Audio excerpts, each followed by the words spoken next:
Hey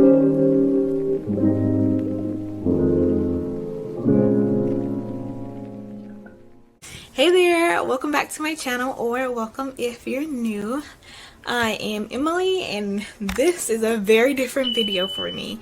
As you can tell by the title, I am preparing my body for pregnancy. Yes, me and my husband are wanting to get pregnant next year, and it's a big deal. Like, I've already been preparing myself, but recently I figured that like I want to document this journey because like it's new, like it's different. It's the first time I'm ever gonna be doing this, and so I don't know, like I'm overwhelmed with emotions, and yeah, I just want to start documenting this. So this is going to be more so like a vlog style video. I'm going to spend this section kind of explaining to you guys what I've been doing to prepare and what I hope to do like before we conceive. So, you know, if you're into that or want to follow along on this journey, feel free to stick around. So the first thing I've been doing really is, I don't know, I've been trying to be really intentional, like focusing in on like mind, body, and soul, and not just like focusing in on my body. Obviously, like the body is important because it's going to be home to that child for like 9 to 10 months. And you know, I just kind of think about like in general, like when you have guests coming over to your home, like you try to do things like straighten up the house, make sure it smells good, make sure all the rooms are clean, maybe have a nice dinner ready. Like you try to be hospitable, right? And I don't know, sort of part of me kind of sees pregnancy and that journey as the same way as it relates to like my body, mind, and soul. Like I want everything to be good and clean, and yeah, so that's kind of how I see it. Some things I have been doing the past few months, little small things like taking a multivitamin. I haven't started taking like prenatals yet, and I don't plan on it until maybe a month or 2 or 2 or 3 months before we actually start trying to conceive. But yeah, those are important for like the folic acid to prevent birth defects. I think spina bifida might be what it's hoping to prevent. Don't quote me on that. Don't quote me on that. But yeah, I've been taking a woman's everyday multivitamin, and it has folic acid in it as well, so I think it's helpful for now. The next thing I've been doing, hey babe. The next thing that I'm doing is really trying to be intentional about moving my body, and so some days I'll go to the gym and do like cardio or weightlifting. Some days I'm here at home doing like a yoga practice, and then sometimes I haven't been doing it much recently and I need to start back, but what is that game called? Just Dance. Like, so we have it for the PS4, and I'll just used to turn that on and like dance to it, dance to like a song. It's super like competitive. Like me and my husband, we would do it together, and so that might be something I start back up soon. But I just try to be really intentional about moving my body because it deserves it, and I just kind of want to keep my flexibility. I mean, yoga, thinking about yoga, it's not really an exercise, it's about the internal cleansing, and about the side effects like being stress-free, not being super reactive, calming your nervous system, all that jazz. So I try to do that stuff. What else have I done? I'm gonna look at my notes. I've also been trying to include more nutrient-rich foods in my diet. And so I bought this book. It's called The First Time Mom's Pregnancy Cookbook. It's a nutrition guide, recipes, and meal plans for a healthy pregnancy. And so I bought that a few months back, and I've been reading it a little. I'm definitely going to read it like again as I come closer to the month that we want to conceive in. Oh, nice. So yeah, that's what I'm doing. It's really neat because for me, thinking about pregnancy, you always hear about like what you can't do, what you can't eat. And so it's really nice to have a book to say like, hey, this is what you can eat, this is what you should be eating, and all that stuff. So I like it. I'm hoping that by the end of my pregnancy, I would have tried every single recipe in this book. We'll see how it goes. That's me being eager. The next thing I've been doing is seeing a mental health therapist. And so I am planning to continue to see them throughout pregnancy and for maybe like a year, year and a half after we give birth. Something that I haven't done yet, but I'm hoping to, is to see a physical therapist for pelvic floor therapy. Now, I've been doing a lot of research on that and a chiropractor, so I'm hoping to go to both, but there seems to be so many benefits to seeing them. There's like Webster technique, I guess, with chiropractic and like adjusting that's been really helpful for pregnant women throughout their pregnancy, but I'm just trying to get adjusted like prior to pregnancy and maybe continue on, you know, just kind of seeing how it goes. So yeah, I'm hopefully going to talk with my PCP doctor about getting a referral to that physical therapist though, to work on like pelvic floor therapy. The next thing that I haven't done but I hope to do is book a preconception appointment. So weird thing, we are still in a pandemic in like the second wave. It's like summerish 2021.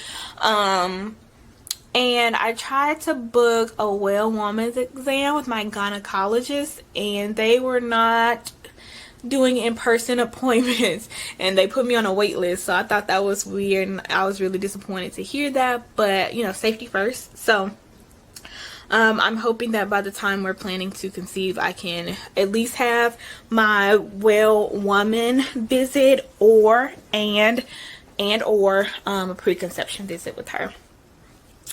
The next thing I've done is sort of stop smoking and drinking. Well, I never smoke, but I have, like, I'm an adult, we drink, and so I've stopped, and I've only had like one glass of wine this whole year. So it's been about 5 months since I had a glass of wine, and before that I went like 6 to 8 months without a glass of wine. Like, I'm not hard on myself though. Like, if I want a glass of wine, I'm gonna drink it up until we conceive. So the next thing that I've been doing pretty much all my life since it started was tracking my cycles. So I am like heavy on like, if you're not preventing, you're trying, and I very much so still is preventing. I don't want to be pregnant right now as I'm filming this, but we do want to get pregnant next year. So tracking your cycle, knowing when you ovulate, knowing when you're fertile, all of that stuff is important now to prevent pregnancy, but in the future to get pregnant. So that's what I'm doing. That's what I'll continue to do, is track my track my cycle.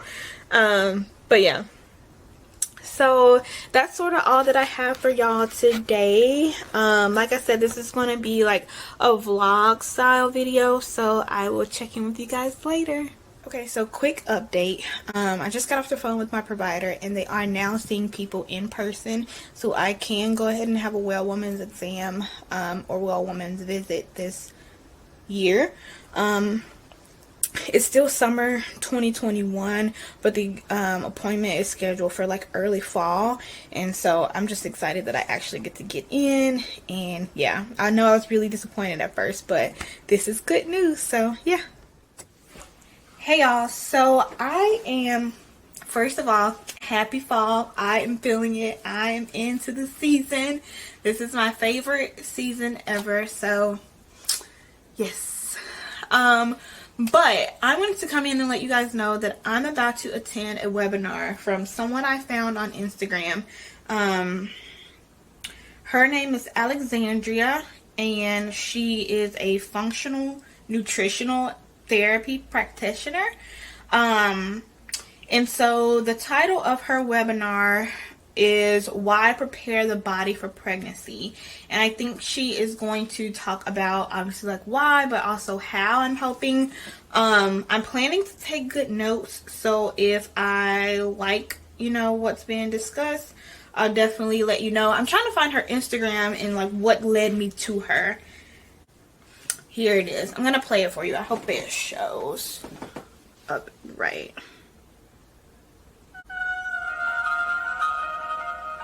I can hear you, but I won't. Okay, so yeah, she's talking about how you should prepare for pregnancy 6 to 12 months in advance.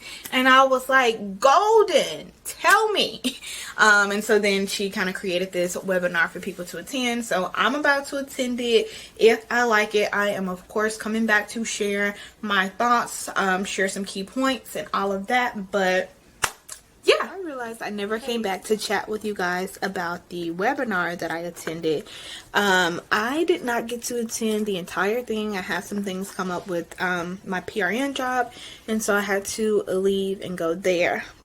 So let me talk about what I really took away from it. She really kind of started the thing with an introduction about like herself, her background. She is an MIT grad, and I think she said she studied environmental sciences or something along that line. But she got her education as it pertains to nutrition from Nutritional Therapy Association.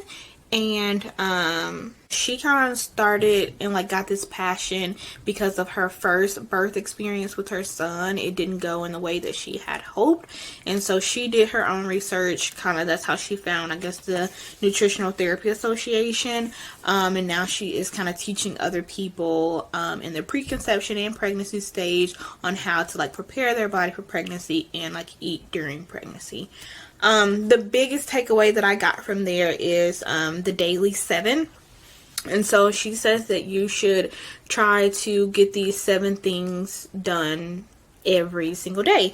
And that includes to hydrate. So hydration, she talked about having your body weight in pounds, and then half in that, that's what you should have in water in ounces. So yeah. And then she talked about getting some sunlight every day for about 15 minutes. I think she talked about the best window or like time window between 8 to 10 a.m. And then sleep, of course, getting good sleep, moving your body. Nourish is the 5th daily like habit. So that's kind of like feeding your body what it needs, having minerals in your water and things like that. The 6th one is drain, and the 7th one is connect. And I think that's about connecting with yourself, connecting with earth, and connecting with people around you. So that's kind of one of the, or like the biggest takeaway that I took from that. She says it's really important to like create and have a sustainable lifestyle routine before pregnancy, and I guess kind of keeping that up and not looking at it as something that you just do while you're trying to get pregnant, but really have like that be your life. Hey y'all, so I don't even know when's the last time I checked in. So yeah, like I was saying, I feel like the last thing I said here was that I finally got a well woman's visit booked, and it'd be a few months out or whatever.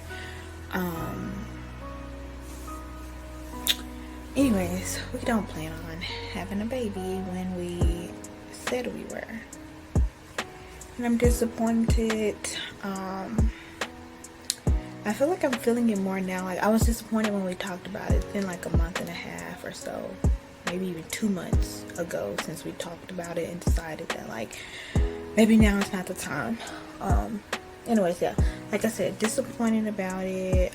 Definitely like cried about it, had my moments. And I feel like the closer that we're getting to like, you know, like the things that are starting to like have in place and be excited about, it just makes me a little more sadder as they come near. Like my well woman's visit is tomorrow morning, and you know, I plan to go in there and talk to her about all of this and like our journey to starting you know, trying to conceive, talking about setting up like a preconception appointment and all of that. So plans definitely drastically shift because I'm not going in talking about that. I just want to make sure everything's still, you know, working. But yeah, I'm getting more and more disappointed. I feel like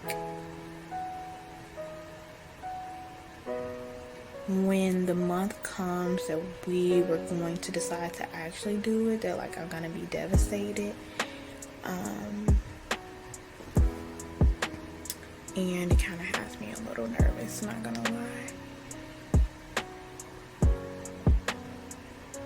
Anyways, I am ready to like shift and pivot my focus onto something else.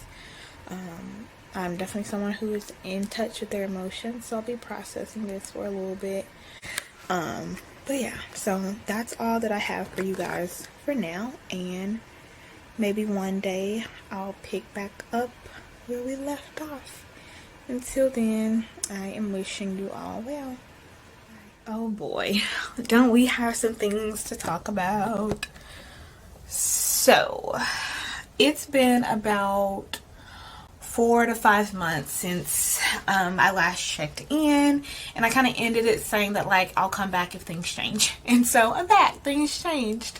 I definitely did exactly what I said in that last clip. Poor little Emily, so sad, so devastated, so disappointed. But I think it's so important to just kind of highlight like that's the highs and lows of planning a pregnancy. But yeah, I processed those emotions and I kind of shifted my focus onto something else for the time being, knowing that things would eventually change. Like our plans for having children never like was like, nope, we're not doing it. It was just always the question of when's the right time. And so I'm really glad I'm getting to kind of share that portion in that journey, because for a lot of people who are planning pregnancies, that's a big question. Like, when do you decide? And for someone like me who's been planning to be a mom what feels like all my life, I was just like, okay, now is the time. Now is the perfect time. Now is the perfect time. I've been that way for years. So just kind of now figuring out like we have to go with the flow, and really just kind of throw the ball out there and see what lands. Really proud of myself these last few months. Like I said in that last clip, like I am filled with emotion. So I definitely processed those emotions and then like switched focus. Like I was, you know, headed into a different direction, going into a different direction, and just kind of really shifting my focus for the time being. Really proud of myself, happy with where things are. But excited to kind of like embark on this journey again. So yeah, if you like this video, take a moment to hit the like button and definitely subscribe. And I can't wait to check back in with you guys in the next one. Bye.